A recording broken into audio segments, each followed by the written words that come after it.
Harold H. Ark, P. Cock-a-doodle-doo. But just a big shout-out to his beautiful sister. She's so gentle. Reminds me of my mum, Sophia, S-O-F-I-A, Sophia, S-O-F-I-A, Sophia, S-O-F-I-A, Cock-a-doodle-doo, peacock.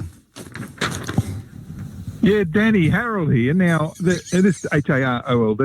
Now, while you're on shout-out, I want to give a shout-out to a super fan of yours. Yeah? This is another super fan. There's lots of them. Another nut. Her name's Emily, and it was her birthday this week.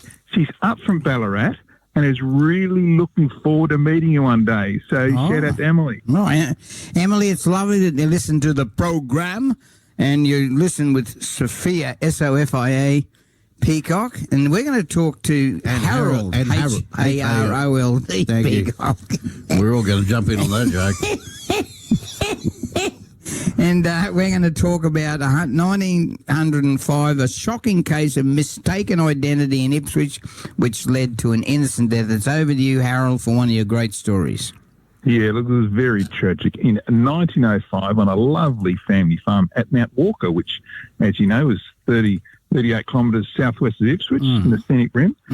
On that farm lived a 19-year-old Olive Bales. Now, she lived with on the family farm near where Mount Walker State School used to be.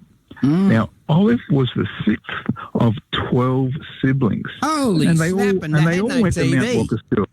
Well, that's right. And they had to populate the school that was right next door. And what was the name? Olive Bales? Olive Bales. I knew a brother, Hay Bales. Yeah, well, that'd be him. Yeah, and there's lots of them. And they were all active members of the Mount Walker Church of Christ. And Olive's oldest brother was even a church deacon there for 21 years. And they were also committed members of the temperance movement. And Olive regularly sang at Band of Hope concerts. She sang beautiful renditions of hymns, including Have Faith in One Another and Revive Thy Work, O Lord. Olive had a voice of an angel. Now, the other big family at Mount Walker at the time was the Jenner family. And they were also members of the Church of Christ and the Temperance Band of Hope. The Bales and Jenner families were very close, so close, in fact, that Olive's oldest brother married one of the Jenner girls. Now, Olive's life was a loving family one, but it all came crashing down one day in 1905. That's when she was accused of stealing a gold brooch off her brother's mother-in-law. Yeah, look, the accusations split the family. The police were called and Olive was dragged off by Ipswich's Constable William Wilson, who had previously been involved in a case of mistaken identity. And Olive was taken into the Ipswich courthouse.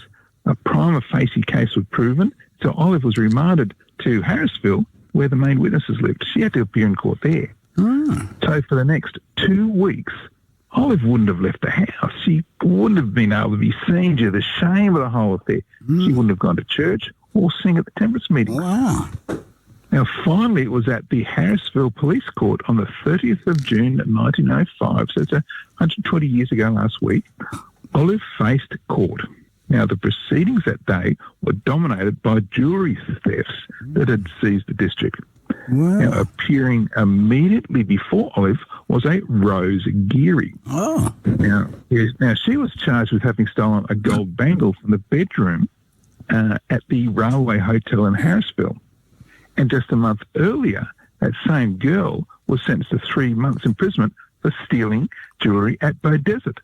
But on that occasion, she avoided jail time because it was her first offence. But for this Harrisville theft, however, she got 1 month's imprisonment in Brisbane jail. Now, it was then Olive's turn to appear, and she was on remand from Ipswich, charged with having stolen that gold brooch, the property of Mrs. Bessie Jenner. But then the case against Olive fell apart. The police had completely mistaken the identity of the real criminal. You see, the brooch in question had actually been found in the possession of Rose Geary.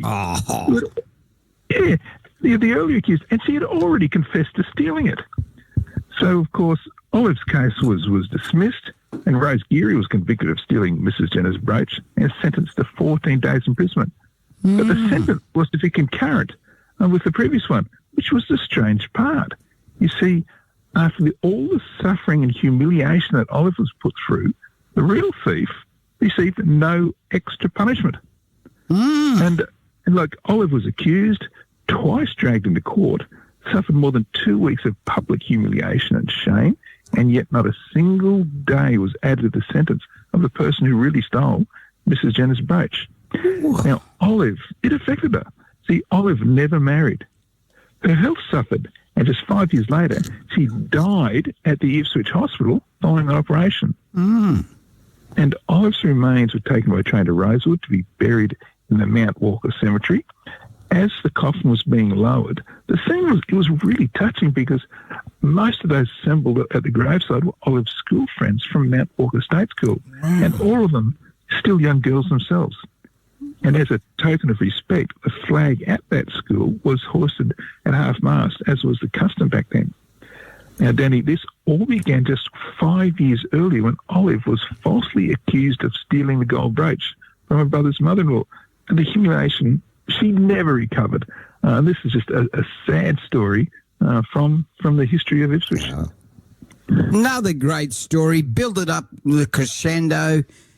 And I don't know where you get your stuff from, but you do some great researching. And we can hear that story or see that story because I think you go on at 4AK2 with my colleague, the rampaging prop forward, Damien Lee. So, Damien, when is he on with you? With Damo, it's Tuesday morning. It's local stories up there. Tuesdays, isn't it? It's great.